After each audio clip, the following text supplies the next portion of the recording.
వికారాబాద్ జిల్లా తరూర్ మండలంలో 10వ తరగతిలో ఉత్తీర్ణత సాధించిన విద్యార్థులందరికీ కీర్తిశేషులు కె. లక్ష్మారెడ్డి జ్ఞాపకార్థం మాజీ జడ్పీటీసీ కె. సుజాత వేణుగోపాల్ రెడ్డి గారి ఆధ్వర్యంలో ఏర్పాటు చేసిన సన్మాన కార్యక్రమానికి ముఖ్య అతిథిగా హాజరై మాజీ విద్యాశాఖ మంత్రి మహేశ్వరం ఎమ్మెల్యే సబితా ఇంద్రారెడ్డి గారు ఎందుకంటే 10th క్లాస్ అనగానే అయిపోయింది, ఇంకా మంచిగా 10th పాస్ అయిపోయినాం, కాలేజ్కి వెళ్తున్నాం, కలర్ఫుల్గా డ్రెస్ వేసుకోవచ్చు, ఇష్టం వచ్చినట్టు చదువుకోవచ్చు, మా ఇష్టం మా రాజ్యం అనే లెవెల్లో ఆలోచిస్తుంటాం ఈ 2 years మీకు.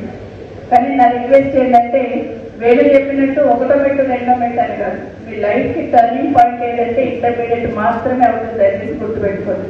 ఈ 2 సంవత్సరాలు మీరు బాధ్యతగా చదివితే మీ భవిష్యత్తుకి పెద్ద బాటలు వేసుకున్నాడు. కాబట్టి మీరు ఇంటర్మీడియట్లోనే మీకు ఇష్టమైన కోర్సే తీసుకొని ఇష్టంగా చదవండి. మీరు చదువుతున్న ప్రతి క్షణం మీ తల్లిదండ్రులు ఎంత కష్టపడి మిమ్మల్ని చదివిస్తున్నారని దయచేసి గుర్తుపెట్టుకోండి. ఎందుకంటే గవర్నమెంట్ స్కూళ్ళలో చదివిస్తున్నారంటేనే తల్లిదండ్రులు కష్టపడి మిమ్మల్ని చదివించాలని ప్రయత్నం.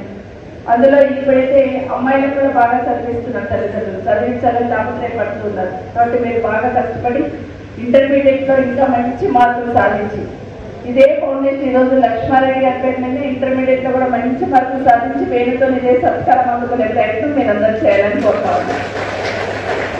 10th క్లాసే కాదు, ఇంటర్లో కూడా ఆ కార్యక్రమాన్ని చేపట్టాలని నేను వేణుగోపాల్ రెడ్డి గారికి కూడా రిక్వెస్ట్ చేస్తా ఉన్నాను. ఎందుకంటే ఇంటరే టర్నింగ్ పాయింట్.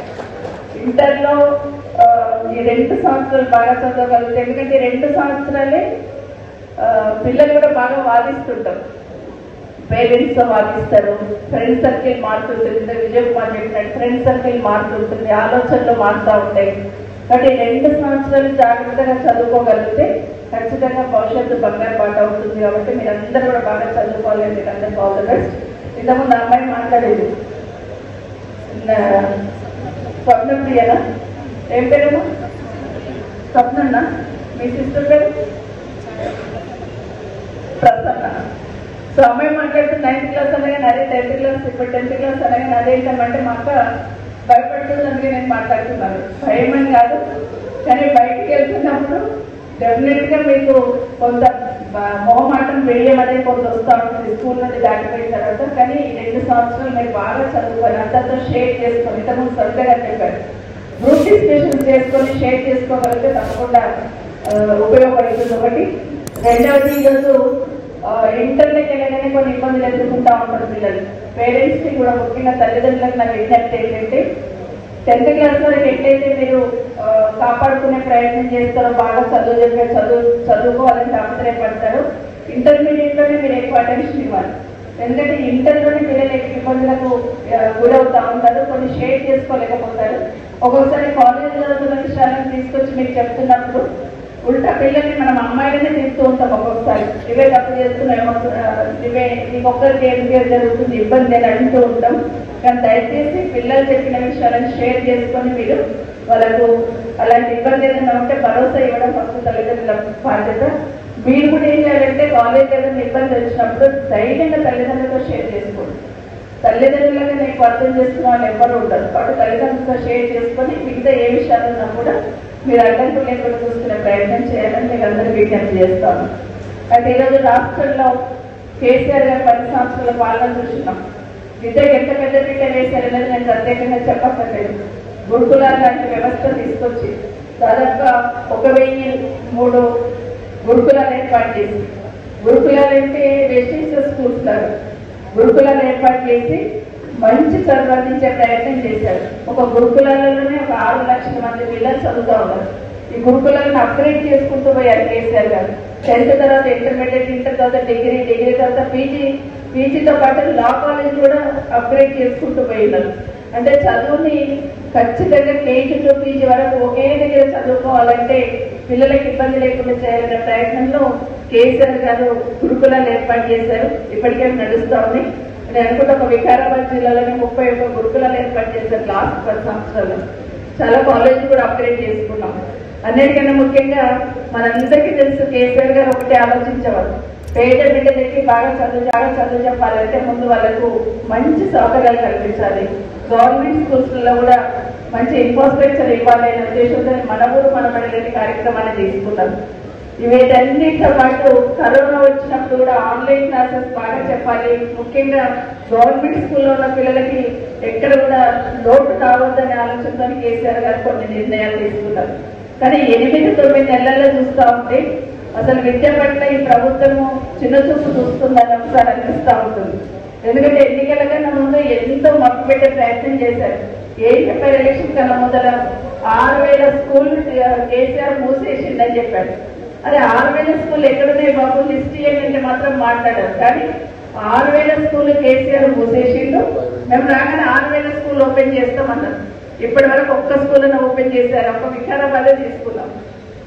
6000 స్కూళ్ళు మూసేసినాయి అనే దాంట్లో 6 స్కూళ్ళు వికారాబాద్ జిల్లా మొత్తంలో 6 స్కూళ్ళు ఎందుకు మూసేశారంటే ఒక స్కూల్లో 2 పిల్లలు, ఒక స్కూల్లో 3 పిల్లలు, ఒక స్కూల్లో 4 పిల్లలు. ఆ పేరెంట్స్ కూడా బాబు 4కి 3కి ఏం చెప్తారు, చదువు పక్క వాళ్ళు కన్నా పంపించమని చెప్పి 0 అడ్మిషన్స్ అంటారు. 0 అడ్మిషన్స్ ఉన్న స్కూల్లో 6 ఉంటే అవి మాత్రమే క్లోజ్ చేసినాం. ప్రతి సంవత్సరం అడిగేవాళ్ళం 0 బేస్ ఎవరైతే 0 అడ్మిషన్స్ ఉన్నాయో మళ్ళీ ఏమన్నా ఎంకరేజ్ చేయండి అంటే ఈ స్కూల్కి మాత్రం మా పిల్లల్ని పంపి 1 కిలోమీటర్ దూరమైనా పర్లేదు ఆ స్కూల్కి పంపిస్తాం మా పిల్లలని పేరెంట్స్ పంపించేవాళ్ళు. మరి ఈరోజు రేవంత్ రెడ్డి గారు ఒక మాట చెప్పాడు, అన్ని స్కూల్ ఓపెన్ చేస్తామన్నారు. మరి ఇక్కడ ఏమైనా ఓపెన్ చేసిందంటే ఒక్క స్కూల్ కూడా ఇక్కడ వరకు కొత్తగా పెట్టలేదు, పాతగా క్లోజ్ అయింది ఒకటి కూడా ఓపెన్ చేయలేదు. కానీ ఎన్నికలకు మాత్రం చాలా పెద్ద పెద్ద మాటలు మాట్లాడుతున్నారు. ఇంతకుముందు విజయ్ కుమార్ నాగేంద్రరావు గారు చెప్పినారు, ప్రతి నియోజకవర్గానికి రెసిడెన్షియల్ స్కూల్ ఇంటర్నేషనల్ లెవెల్లో ఏర్పాటు చేస్తామంటున్నారు. అంటే గురుకులాలు కాకుండా గవర్నమెంట్ స్కూల్స్ కాకుండా ఒక్కొక్క కాన్స్టిట్యున్సీకి ఒక్కొక్క రెసిడెన్షియల్ స్కూల్ ఏర్పాటు చేస్తారంటే క్లారిటీ లేదు కానీ బిల్డింగ్లు కట్టామంటారు.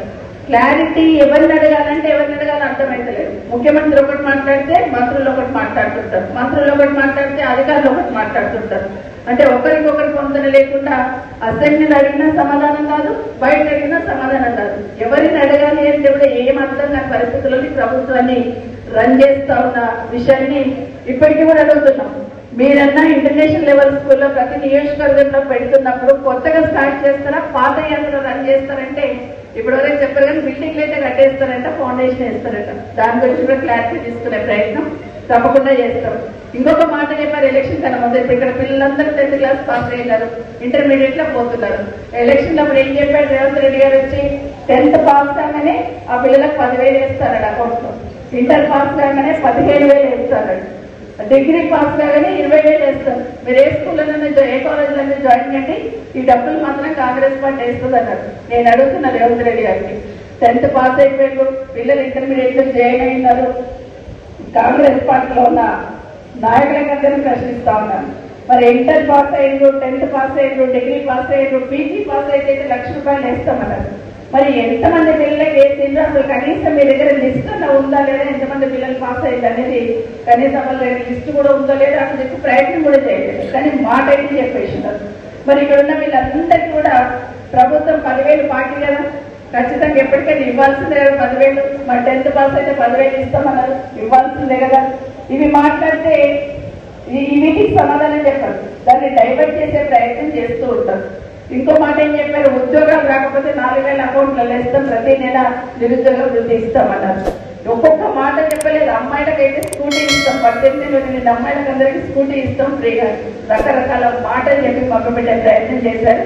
కానీ 9 నెలల్లో చూస్తే ఒక్కరోజు కూర్చొని స్థిమితంగా ఏం జరుగుతుంది విద్యాశాఖలో ఏమైతుందని చెప్పడానికి ఎవరు సిద్ధంగా లేదు.